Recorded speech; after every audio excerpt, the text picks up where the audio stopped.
evening, ladies and gentlemen. My name is Cadogan on behalf of the students, faculty, and staff at Downers Grove North High School outside of Chicago, Illinois. I'd simply like to say that we are absolutely thrilled to have this opportunity to share our music with you this evening in beautiful Cadogan Hall. Our next piece is a delightful work by composer Randall Allen Bass and sets to music the well-known poem Casey at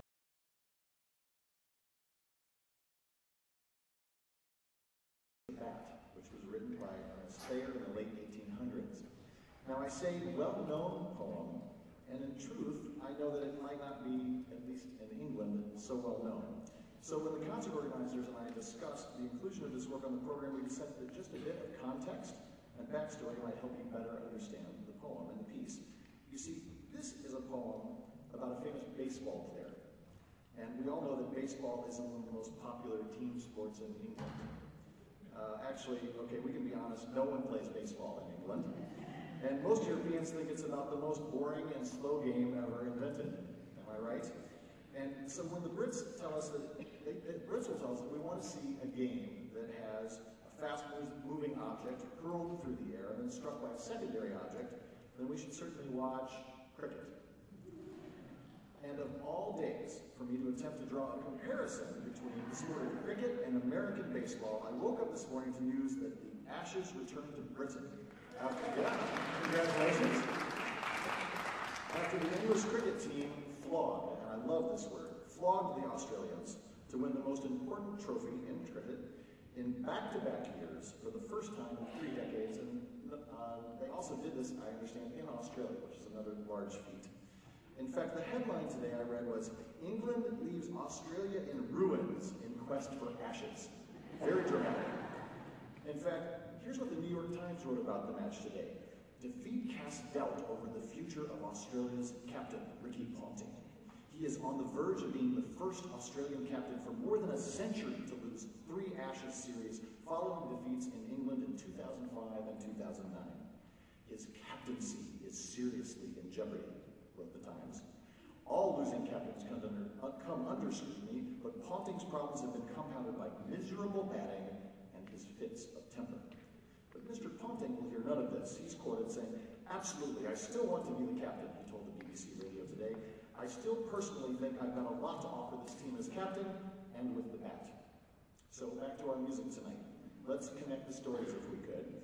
Casey is the name of a famous baseball player for a team called the Mudville Nine. Now let's think of the Mudville Nine as the Australian cricket team. And as you listen to the poem, think of Casey as Australia's captain, Ricky Ponting, a sports figure in a seriously desperate situation, surrounded by high expectations and an important game. How will Casey do? Will he save the day for his team? Or will, like the Australians, will the Mudville Nine be flogged by the opposition? To help us learn these answers, I'm incredibly pleased to introduce our guest narrator, who served as a teacher of English and theater at Downers Grove North High School. Won't you please help me welcome to the stage a dear friend and colleague, Mr. Demetrius Papageorge.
multitude with but one inning left to play. So when Cooney died at second base and Burrows did the same, a pall-like silence fell upon the patrons of the game. A straggling few got up to go, leaving there the rest, with hope that springs eternal from within the human breast. They thought, if only Casey could get a whack at that, we'd put up even money now with Casey at the bat.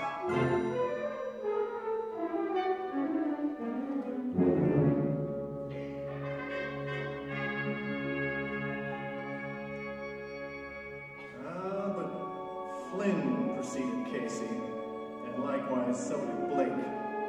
And the former was a pudding, and the latter was a fake. So on that stricken multitude, a death-like silence sat, for there seemed but little chance of Casey's getting to the bat. But Flynn let go a single to the wonderment of all, and the much-despised Blakey tore the cover off the ball. So when the dust had settled and they saw what had occurred, there was Blakey safe at second, and Flynn a hugging third. Then with the gladded multitude and joyous yell, it bounded from the mountaintop and rattled in the dell. It struck upon the hillside and rebounded on the flat. For Casey, mighty Casey, was advancing to the bat.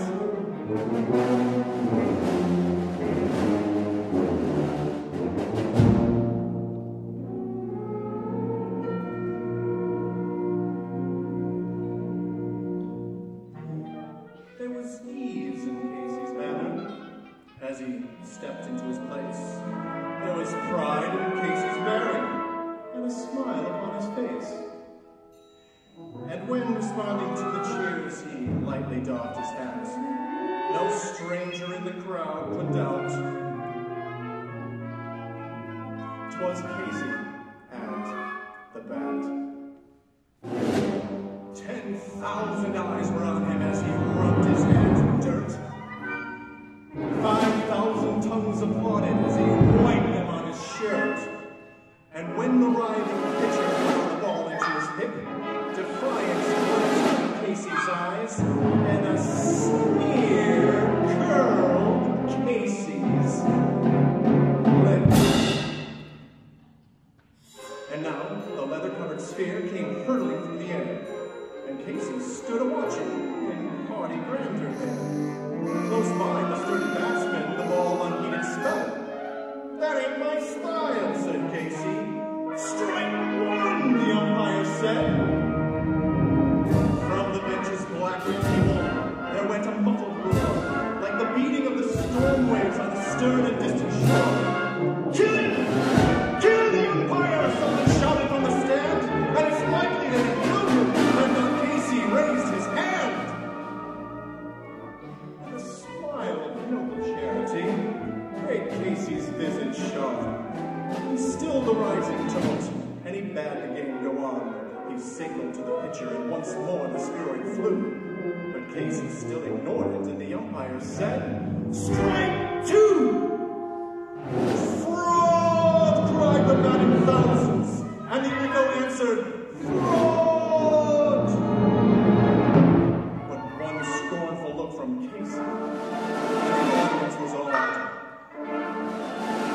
They saw his face grow stern and cold. They saw his muscles strain, and they knew that Casey would not let that ball go by again. The sneer is gone.